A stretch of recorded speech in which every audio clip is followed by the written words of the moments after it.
안녕하십니까. 저는 이번에 발표를 맡게 된 오하성이라고 합니다.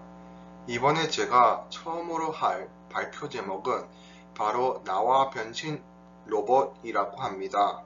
아스퍼거 증후군, 말더듬이 증세, 그리고 ADHD까지 있어서 다른 사람들과 관계에 있어 매우 어려움을 겪었던 제가 변신 로봇, 트랜스포머라는 작품을 접하고 나서 어떻게 변화했는지, 그리고 제가 이로 하여금 얻게 된 것이 무엇인지에 대해 말하고자 합니다.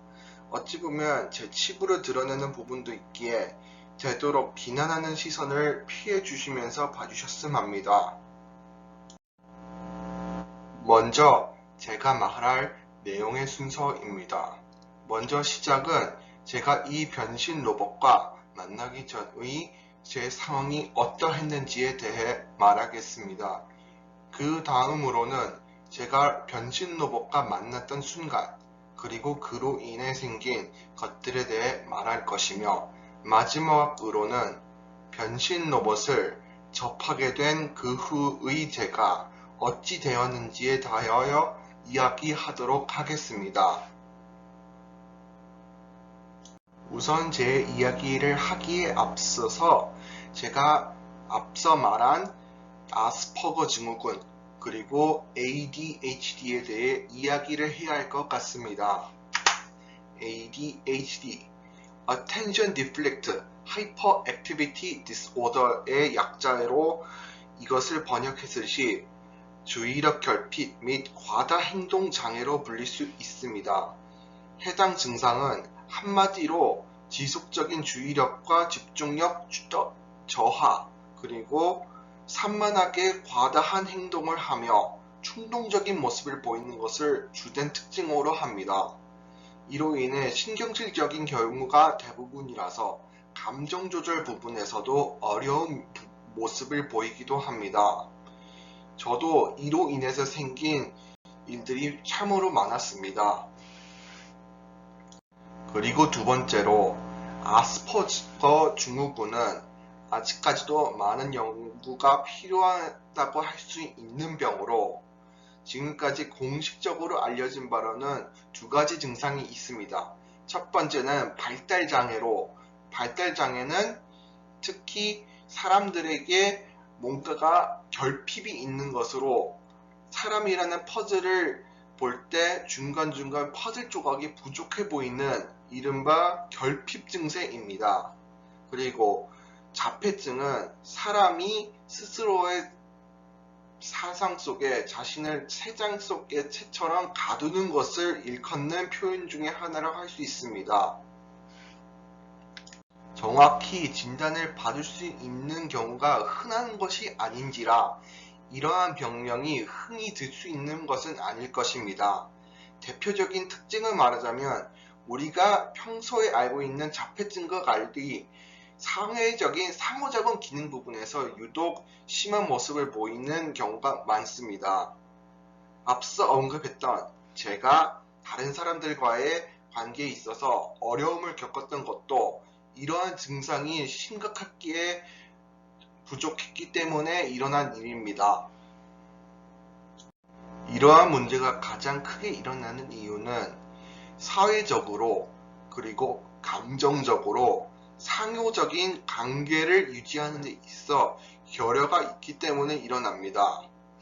어떠한 정보에 대한 사실을 가지고 일반인들에게 설명을 하려고 해도 아스퍼거 증후군 환자들은 머릿속에 있는 자신의 생각과 논리를 전달할 수 있는 능력이 현저히 부족하다는 것이 큰 문제입니다. 그래서 보통 이 증후군을 앓고 있는 사람들이 이러한 사실을 전혀 모르는 제3자에게 무언가를 주장하거나 설명을 하려고 하면 말하는 것이 점점 지리멸렬하는 경우가 종종 있습니다. 쉽게 말해서 제가 느끼는 바로는 인간관계 유지라는 것이 마치 카드게임하는 수싸움 같은 심리전의 연속으로 하는 것과 같은 기분입니다. 결코 오랫동안 유지하는 것은 쉬운 일이 아닐 뿐더러 지금 곁으로는 떠들썩하게 친근감을 보이려 하는 제 현재의 모습도 사람들에게 어떠한 모습으로 보일지 노심초사하면서 숨기려는 의미로 하는 경우가 없지 않아 있기에 지금도 이러한 것들이 남아 있습니다. 이로 인하여 저는 다른 아이들과 대화하는 데 있어서 어려움을 많이 겪었고 그로 인해 매우 힘들었습니다. 친해지려고 다른 아이들도 좋아할 만한 주제를 가지고 이야기를 나누려고 한들 아이들은 답답해서 떨어져 나가게 되었고 괴롭게도 제 겉모습만 보고 힐난했습니다.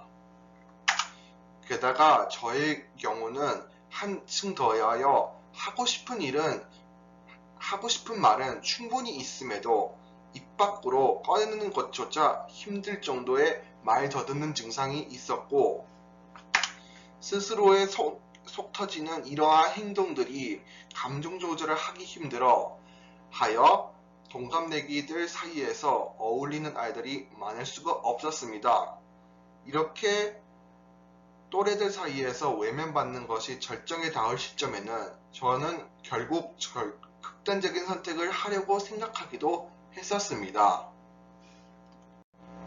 그렇게 여러모로 힘들던 시간을 보내던 때 어느 분인지는 기억이 희미하지만 한 선생님께서 저를 집으로 차를 태워주시면서 말씀해주신 작품이 있었습니다. 그것이 바로 제목에서의 변신 로봇 트랜스포머였습니다. 처음에 접했을 당시만 하더라도 이 트랜스포머가 저에게는 큰 의미로 다가오지는 않았습니다. 그전에도 몇 번씩 봤었던 많은 액션 영화들과 크게 다를 것 없을 것이라고 생각했었습니다.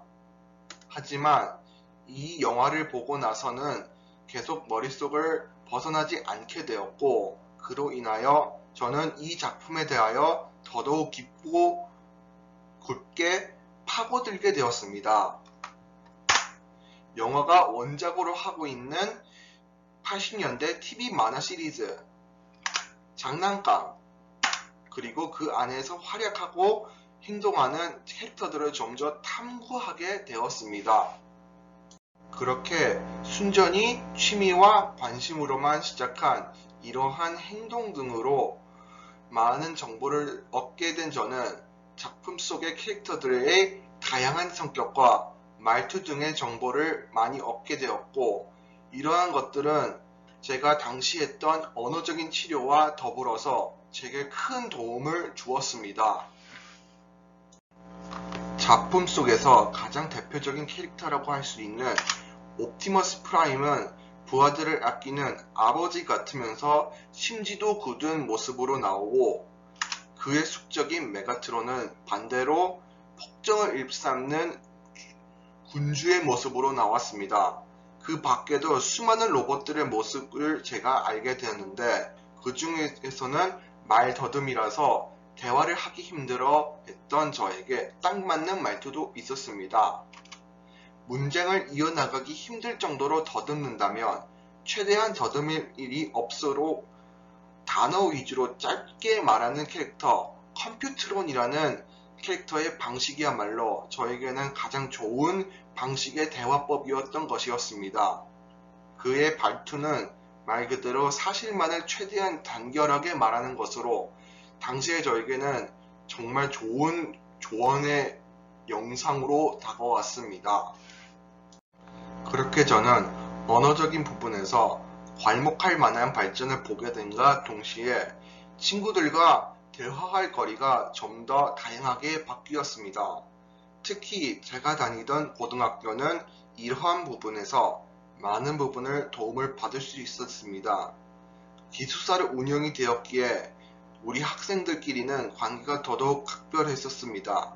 그렇기에 이러한 상황에서 이러한 사실은 매우 도움이 되었었습니다. 나중에 가서는 이러한 변화들에 있어 어떻게 되었는지에 대한 이야기를 발표하는 것도 가능하게 되었었습니다. 이렇게 해서 제가 지금의 모습으로 바뀌었다고 할 수 있을 것 같습니다. 사람에게 인생을 바꿀 수 있는 작품은 크나큰 영향을 그들에게 줄 수 있다고 생각하면서 이것으로 제 영상을 마치겠습니다. 들어주셔서 감사합니다.